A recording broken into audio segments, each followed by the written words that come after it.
Let me say something that's going to sound uncomfortable at first. You are not failing, you are repeating. And those are not the same thing. Failure feels random.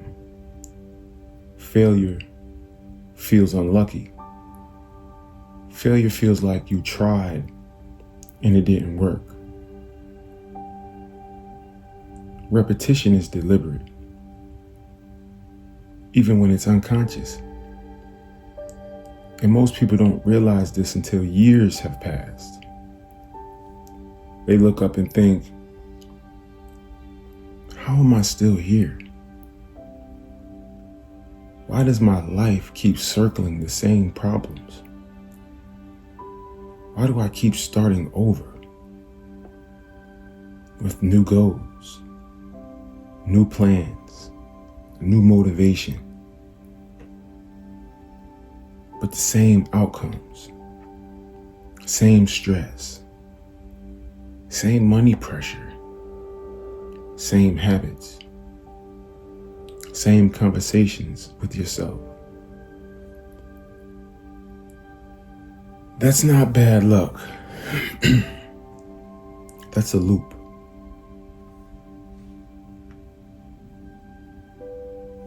Here's the part people avoid. If effort alone worked, your life would already look different. Most people have tried. They have pushed. They have learned. They have promised themselves this time would be different. So when nothing changes, they assume the problem is effort. I just didn't push hard enough. I lost focus. I need a little more discipline. That explanation feels responsible, but it's wrong. Because people don't live inside effort, they live inside patterns. And patterns don't care how motivated you are.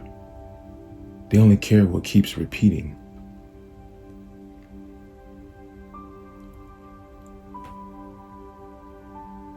Let me describe something and see if it hits. You get inspired. You decide it's time to change. You feel clear for a moment. You start strong. And then, slowly, quietly, something pulls you back. Not all at once. Not dramatically. Just enough to stall. You delay. You loosen standards. You make exceptions. You tell yourself you will tighten up tomorrow. And tomorrow turns into later. Later turns into next week. Next week turns into I'll restart.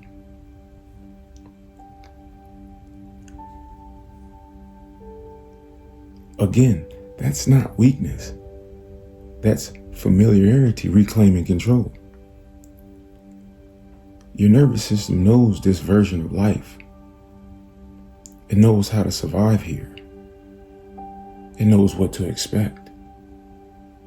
And it will protect that. Even if you consciously want more. Most people think they're stuck because they don't know what to do. That's rarely true. They're stuck because something inside them keeps reinforcing what feels normal. That's normal stress, normal income, normal disappointment, normal inconsistency. It's not comfortable, but it's predictable. And predictable feels safe, even when it's painful. That's the loop.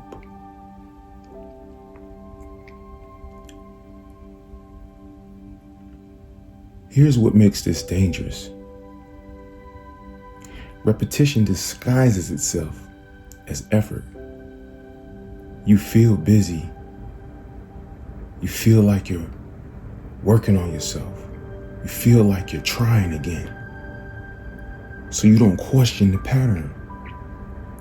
You just relive it with new language, new books, new videos, new plans. Same nervous system, same identity, same structure, same results. And after enough cycles, something worse happens.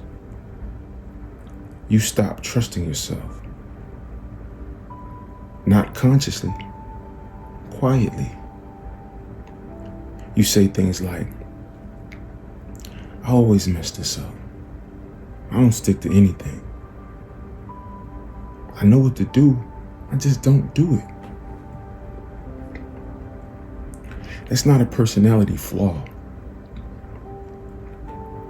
That's what happens when the loop goes unexamined.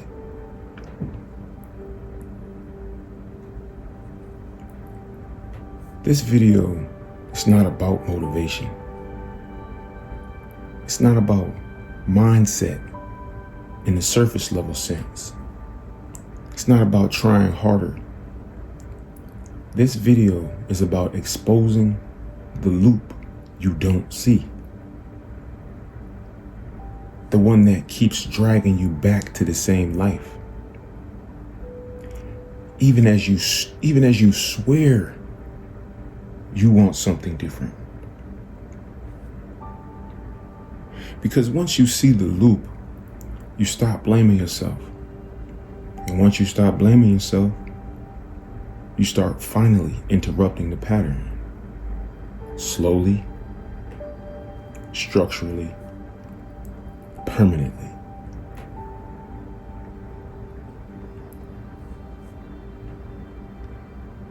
If your life feels like it's repeating,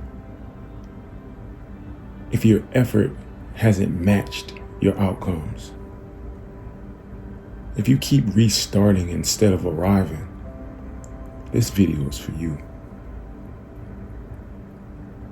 Because you are not failing. You are repeating. And repetition can be broken once you understand what's actually running the system.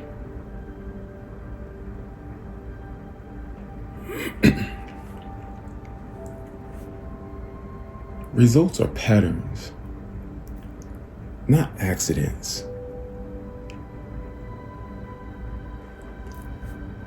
Most people talk about their lives like it's a series of isolated events. This happened, then that happened, then something went wrong. They describe outcomes as if they're random, as if their life just keeps happening to them. But results don't work that way. Results are patterns made visible.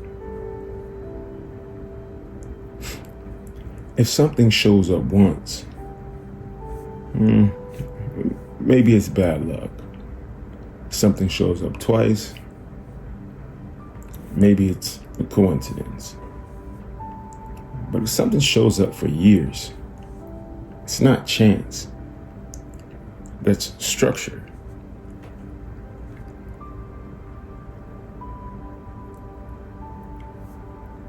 Look at your life honestly, not emotionally, not defensively, precisely. Look at your money,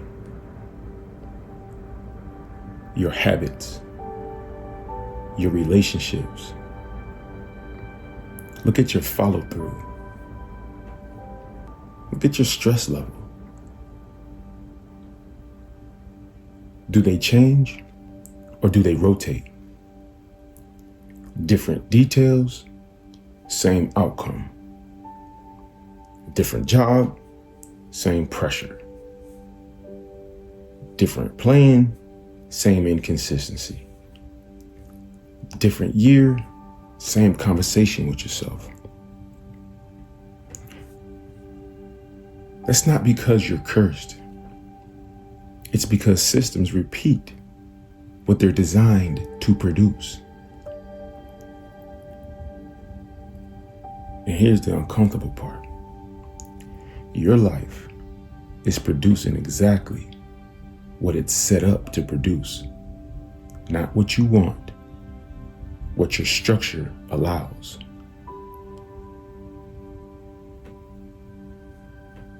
Most people resist that idea because it feels like blame.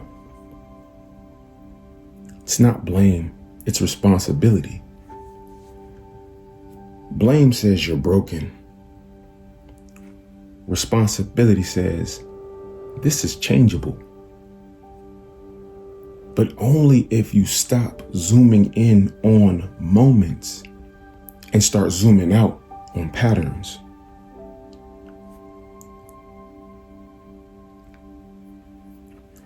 People obsess over decisions. What should I do?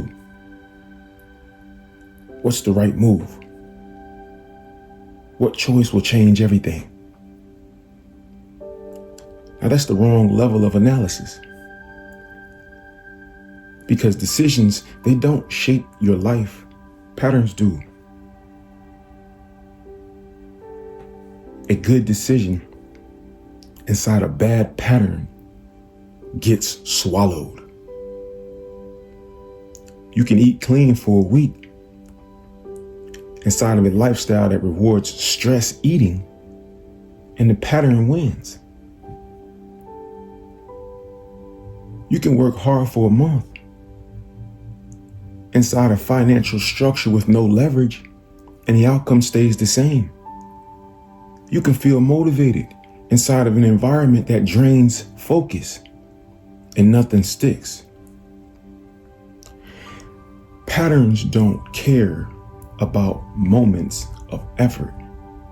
They care about what happens most of the time. This is why people get confused. They are trying. They are putting in effort. They are learning. But they're applying effort to the surface while the underlying loop stays untouched. So effort becomes exhausting.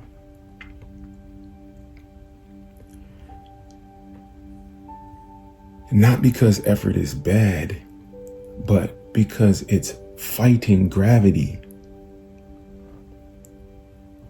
Let me say that again. Trying to change outcomes without changing patterns is like rowing harder while the current stays the same. You feel busy, you feel tired, you don't get anywhere.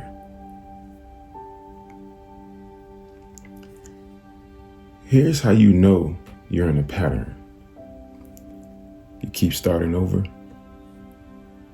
Progress. Resets instead of compounds. Breaks turn into exits. Motivation comes in waves, not permanence. You recognize the end before it arrives. You don't just experience the result, you expect it. That expectation is identity talking. Your nervous system already knows how this story usually ends. And without realizing it, you begin to behave in a way that makes the end familiar. Not because you want it, but because it feels known.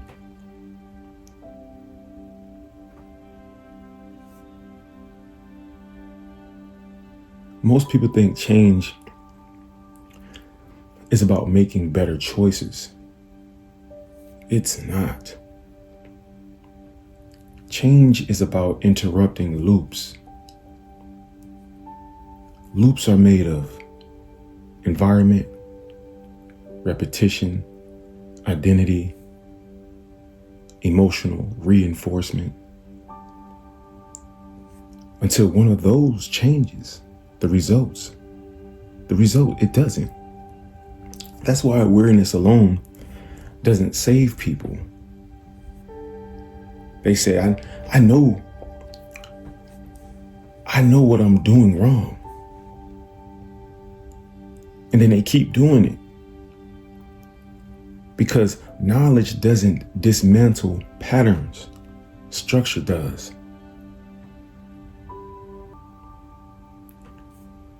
This is where people get defensive. They say, so it's all my fault? No.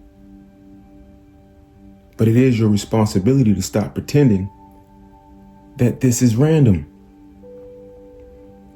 Because once you accept that your results are patterned, you stop chasing miracles and start looking for leverage.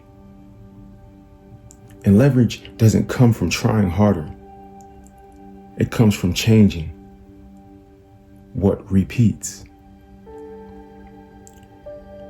All right, in this area where I'm speaking, this matters because if you miss this, something else turns into self-blame or false hope. But if you get this, if you really see it, you stop asking, what's wrong with me? And you start asking, what keeps running when I'm not paying attention? Now that question changes everything.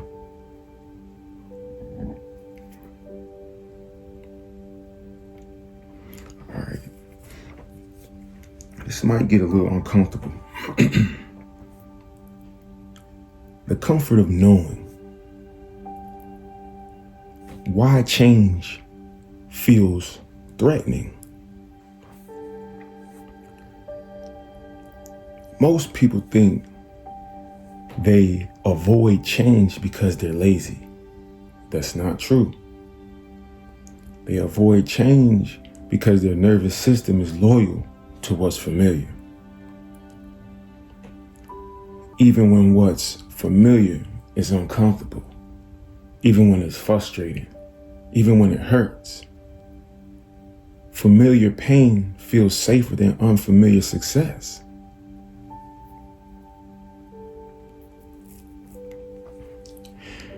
Your brain is not designed to make you successful. It's designed to keep you alive. And survival favors predictability over improvement. So, when you try to change your life, your brain isn't asking, will this make us better? It's asking, is this known? If the answer is no, it triggers resistance.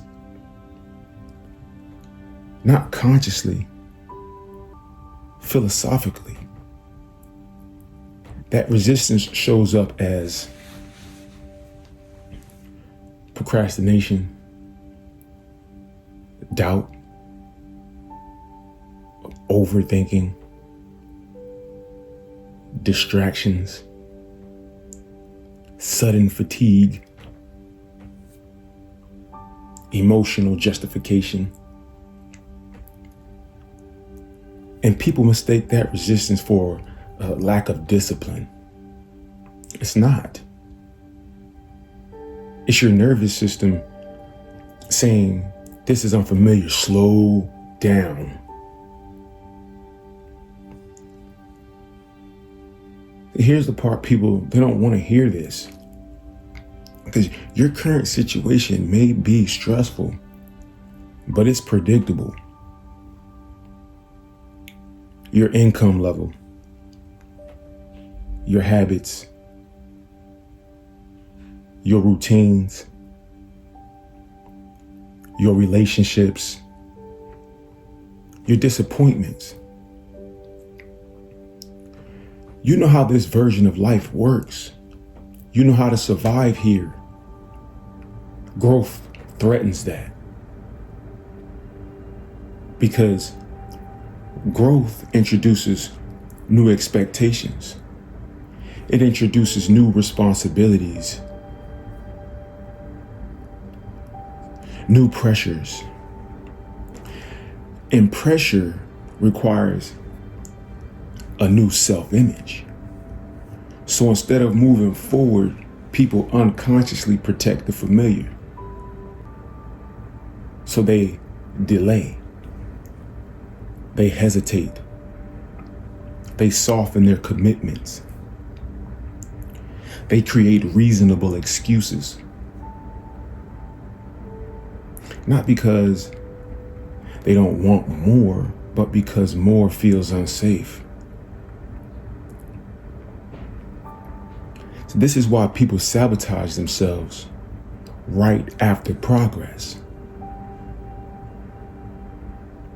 They get momentum, they see results, they feel something shifting, and suddenly they miss a day. They skip a step. They lose focus. They may take a break. Not because the goal disappeared, but because the nervous system panicked. Success threatens identity. Failure confirms it. And the brain prefers confirmation.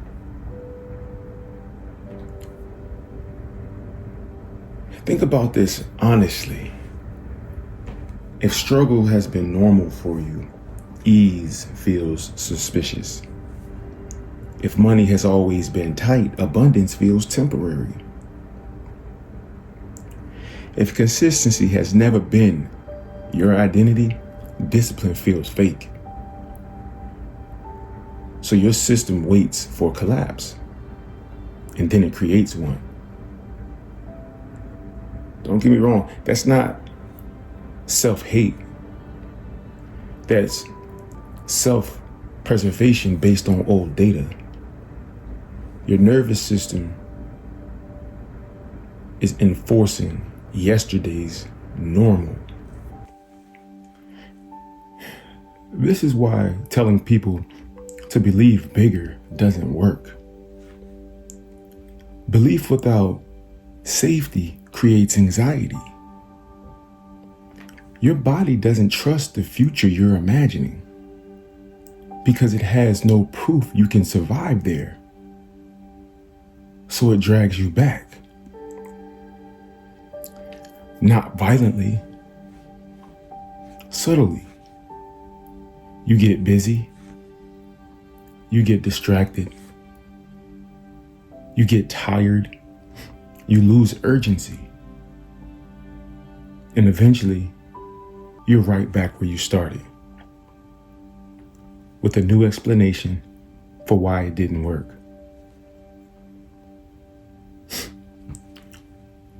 Let me make this very clear. People don't stay stuck because they love pain. They stay stuck because pain is familiar. And until the unfamiliar becomes safe, change will always feel like a threat. That's the real reason motivation fades. Not because motivation is weak, but because it's fighting a system designed for survival, not expansion.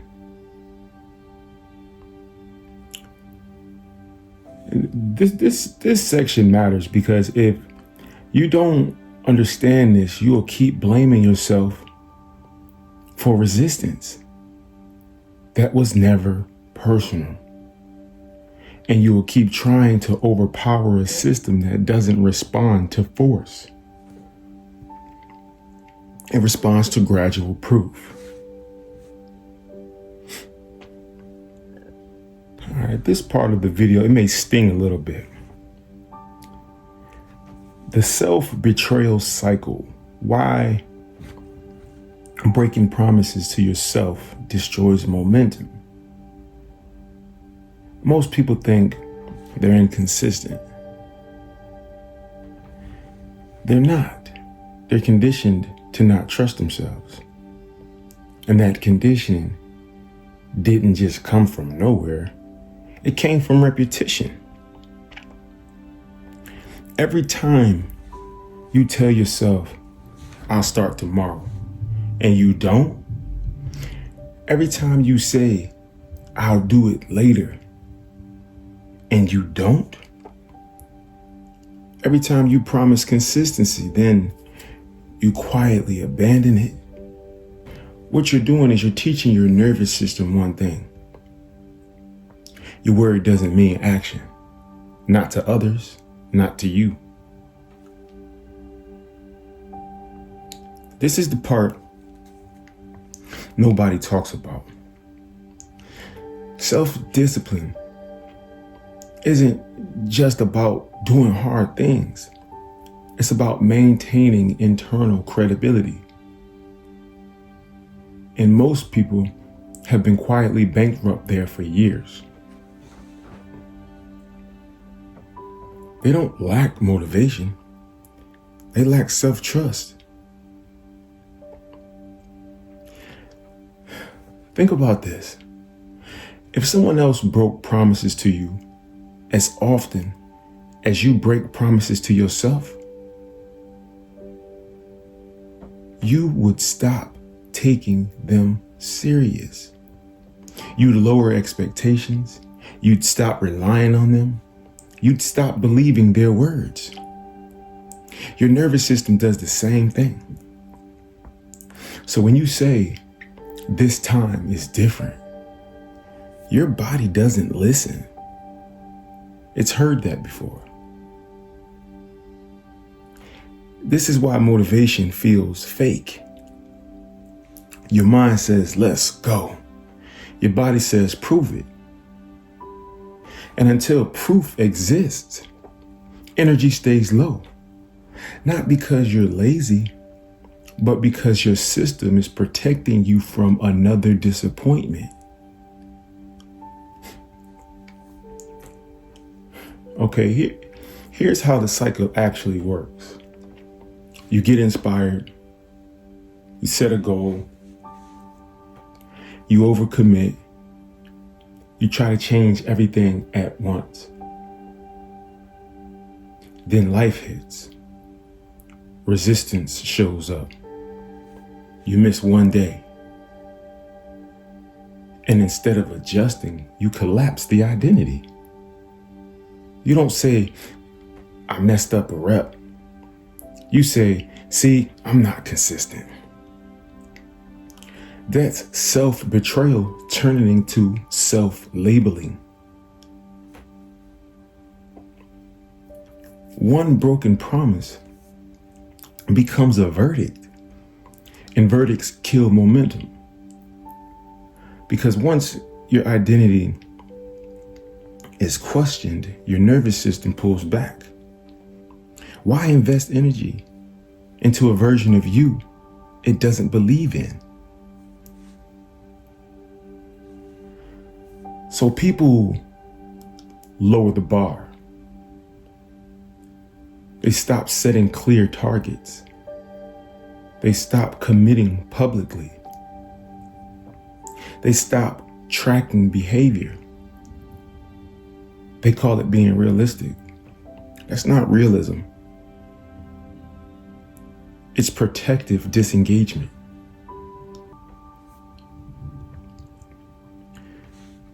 This is ruthless, but honest. It's necessary.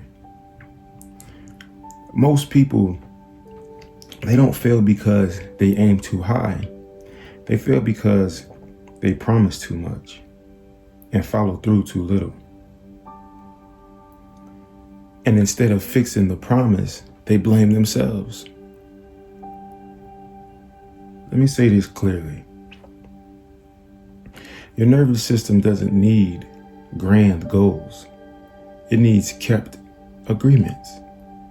Small ones, boring ones, repeatable ones. That's how trust is rebuilt. Not with intensity, with consistency. This is also why hype content doesn't last. It gives emotional fuel without behavioral proof. And emotion without proof creates guilt. Guilt leads to avoidance. Avoidance kills momentum. So, if you've ever wondered why you feel tired before you even start, this is why. The system is tired of false starts. It's tired of promises that don't stick. It's tired of emotional spikes followed by behavioral silence.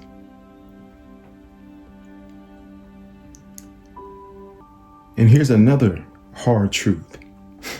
Every time you don't do what you say you would do, you make the next action even harder. Not mentally, philosophically. Your body stops mobilizing energy for words it doesn't trust. This is why rebuilding discipline starts embarrassingly small. Because trust is rebuilt the same way it was destroyed, through repetition, not force.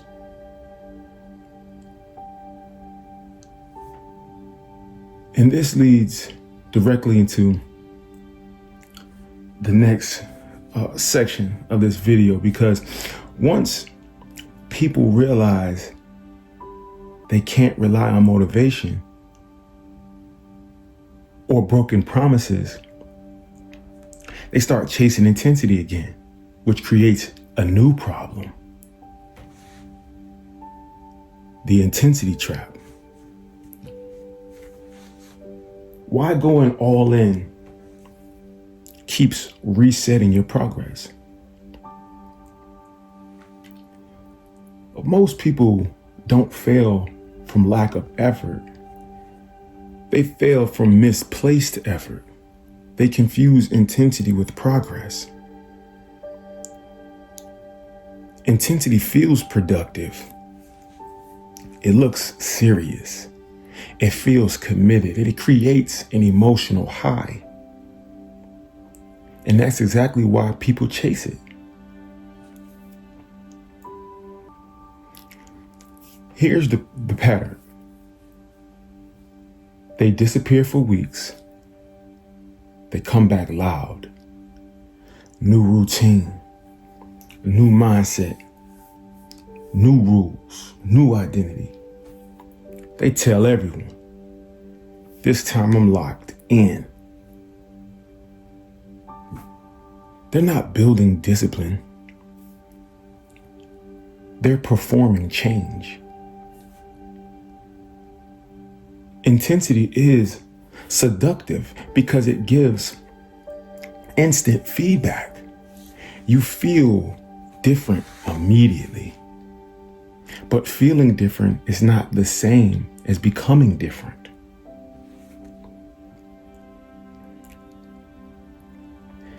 Now, this is the part that's ruthless but necessary. Most people don't want consistency. They want redemption. They want one strong push to erase months, sometimes years, of broken promises. Intensity feels like a shortcut to forgiveness. But the nervous system doesn't work that way. It doesn't care how hard you go today. It only asks one question. Will this still be happening when things get uncomfortable? Intensity involves that question because intensity is temporary by design. You can't live there. That's why people burn out.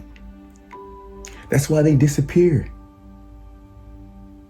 and then restart from zero. Think about how people approach the gym. They don't say, I'll train 20 minutes for 4 days a week. They say, I'm going 6 days a week, an hour a day, no excuses. That's not confidence. That's disregard for reality. Reality always wins. Schedules get tight. Energy dips. Life interrupts. And when intensity collides with reality, intensity loses. Then comes the collapse. Miss one day, then two, then shame kicks in. And shame doesn't ask, how do we adjust? Shame asks, what's wrong with me? Now that question is lethal, because now the problem isn't the plan, the problem is you. This is why people yo-yo. They go extreme. They fail. They retreat. They recover emotionally. Then they go extreme again. It looks like effort. It's actually avoidance of structure. Because structure is boring. Structure doesn't feel heroic. Structure doesn't give dopamine spikes. Structure doesn't make great announcements, but structure wins. Intensity says push harder. Structure says let's remove friction. Intensity says try again. Structure says let's change the system. And here's the truth. If your plan requires motivation to survive, it's already broken.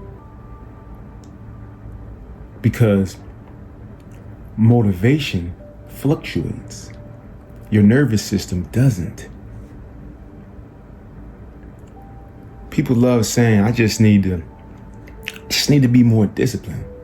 No. You need less reliance on emotion. Emotion-driven behavior, it's unstable.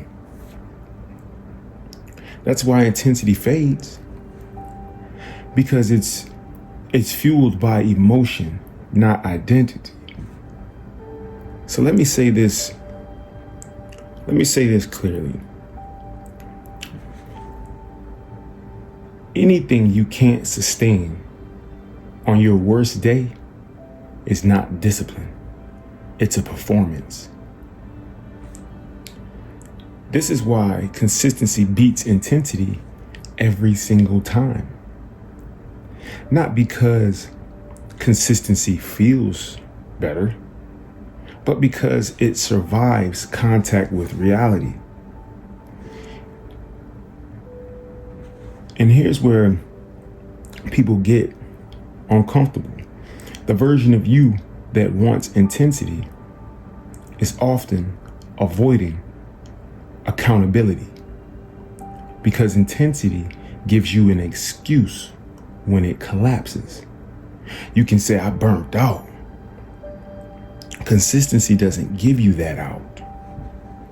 Consistency exposes truth. Either you show up or you don't.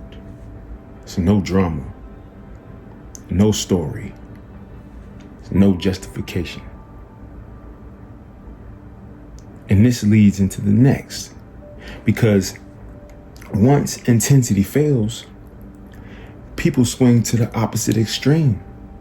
They start relying on willpower, which creates another trap.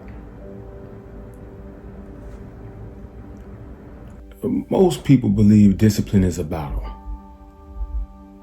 They're supposed to win every day. They wake up thinking, today I just need to choose better. That belief alone is why they're tired before noon. Willpower, it sounds noble. It feels responsible. It feels adult. It feels like ownership. But willpower is not strength. Willpower is friction. Every decision you rely on willpower for costs energy. And energy is finite. Your brain is not designed to make thousands of high quality decisions daily. It's designed to automate, to conserve, to default, to protect. So when you tell yourself, I'll just choose discipline today, what you're really saying is, I'm willing to fight myself all day long. And eventually, you lose that fight. Not because you're weak, but because the brain always prioritizes efficiency. This is where people make a crucial mistake. They interpret decision fatigue as a character flaw. They say, why can't I just do what I know I should? Because knowledge does not eliminate friction. If knowing was enough, your life would already be different. All right, let's break this down clearly. Every time you rely on willpower, you're asking your conscious mind to override a subconscious system that has been running for years. That's not discipline, that's rebellion. And rebellion requires constant energy. That's why people can be disciplined for a few days, sometimes weeks, and then collapse. It's like they didn't lose motivation. They just ran out of fuel. Now here's the ruthless part. Most people are not inconsistent. They are over deciding. They decide, should I work out today? Should I eat better? Should I focus? Should I start now or later? Every one of those questions is a leak. High performers don't ask those questions. And it's not because they're stronger, but because the question doesn't exist in their system. There is no internal debate. The decision was made once in advance. That's the difference. Willpower is reactive. Structure is proactive.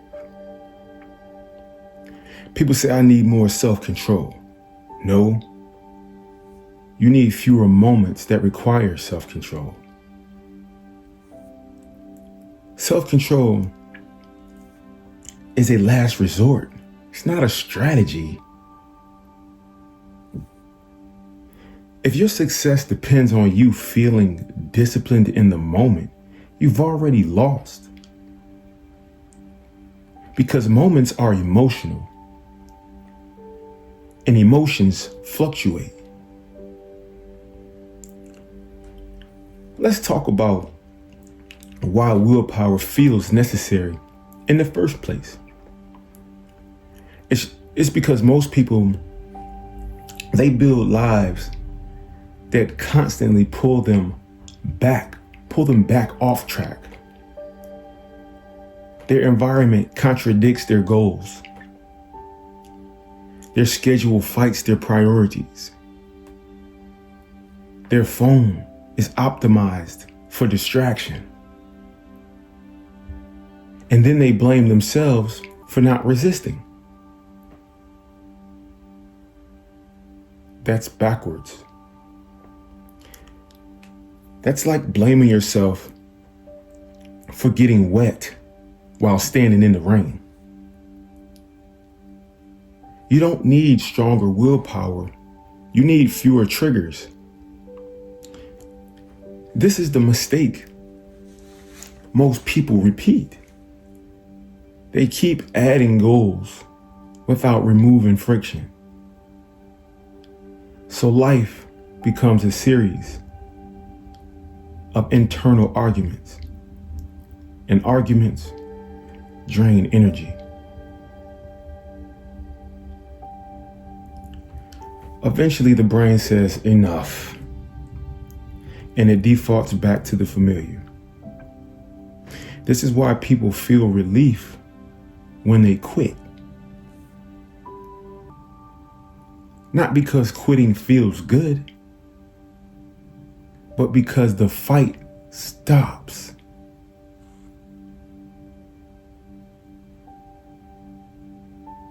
Let that land.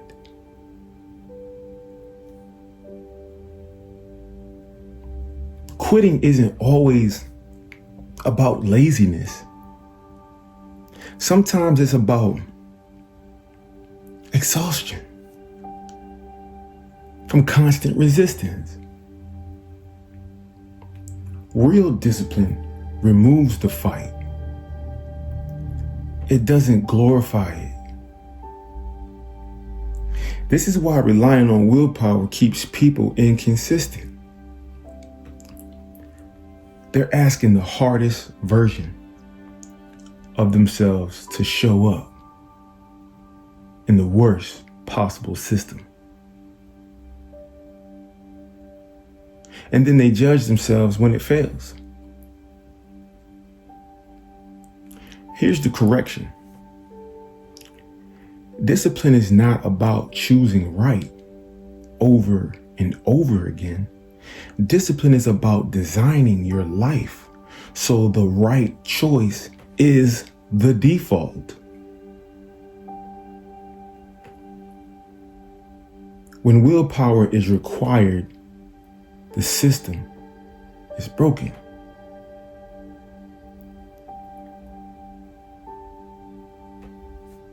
And this leads directly into the next. Because once people realize willpower doesn't work, they finally become ready to do the real work. Not forcing behavior, but building systems that remove the need to force. All right, this is where everything clicks. How discipline becomes automatic. Where structure replaces effort and consistency stops feeling hard. Discipline becomes automatic the moment effort is no longer required.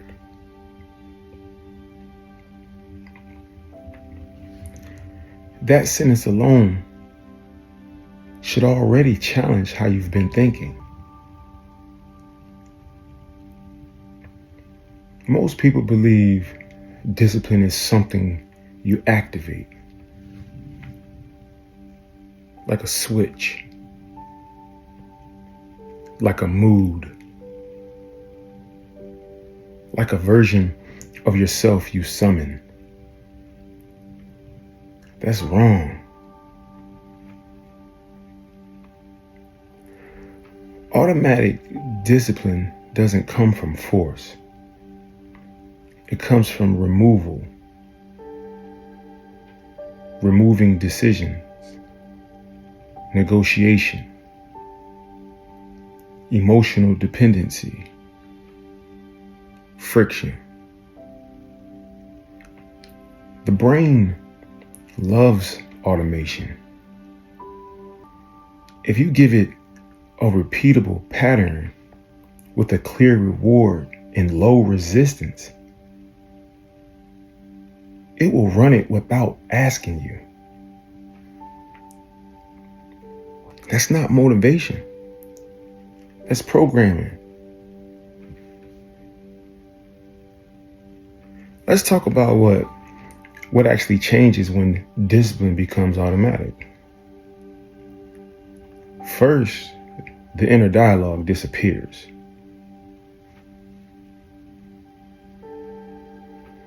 There's no, should I? Do I feel like it? I'll do it later. Those questions don't exist because the behavior is no longer optional. Automatic discipline lives in non-negotiables, not goals, not intentions, rules. Rules remove emotion. Rules don't care how you feel. This is why high performers don't look intense about their habits. They look calm because there's no internal debate. They're not disciplined in the moment. They were disciplined earlier when they designed the system. Here's the part most people miss. You don't build discipline by adding more action. You build discipline by removing alternatives. Every alternative is a leak. When you say, I'll work out unless I'm tired, you've already built inconsistency in the system. Automatic discipline says, this happens, period. Not because you're extreme, but because clarity is easier than choice.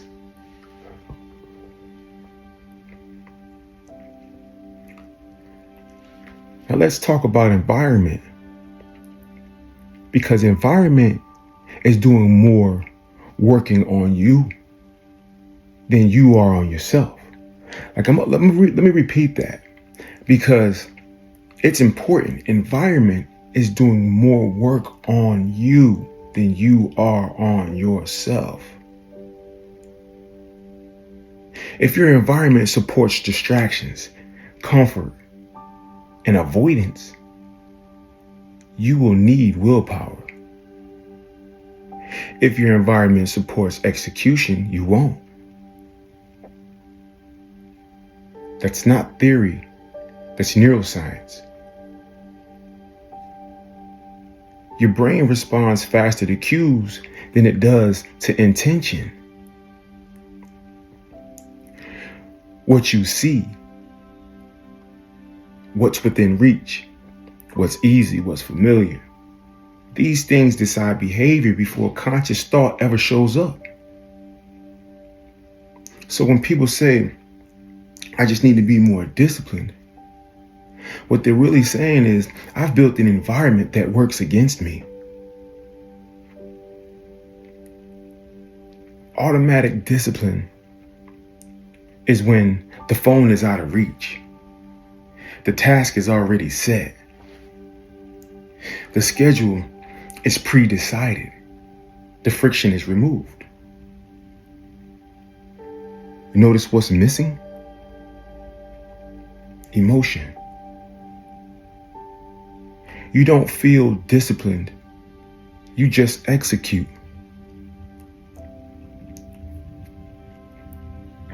This is also where identity locks in, because repeated action without internal resistance starts to change how you see yourself. You stop saying, I'm trying to be disciplined, and you start saying, this is just what I do. Identity isn't built by intensity. It's built by consistency without drama. That's why small actions matter. Not because they're impressive, but because they're repeatable. Every time you repeat a behavior without resistance, your brain records it as normal. And normal is powerful. Once something is normal, it no longer feels hard. Once it doesn't feel hard, you don't avoid it. Once you don't avoid it, you stop needing motivation. That's the loop. This is the ruthless truth. If discipline still feels hard, the system is incomplete. You're still relying on effort, still negotiating, still fighting. Automatic discipline feels boring. It's predictable. It's quiet. It's almost invisible. And that's why it works. The people who win long term are not intense. They're structured. They don't rely on willpower. They remove the need for it. They don't force consistency. They make inconsistency inconvenient. This is where discipline stops being a personality trait and becomes a byproduct. A byproduct of systems, environment, rules, identity. And once discipline is automatic, results stop feeling fragile. They compound. Because nothing is being forced anymore. This is the real end game.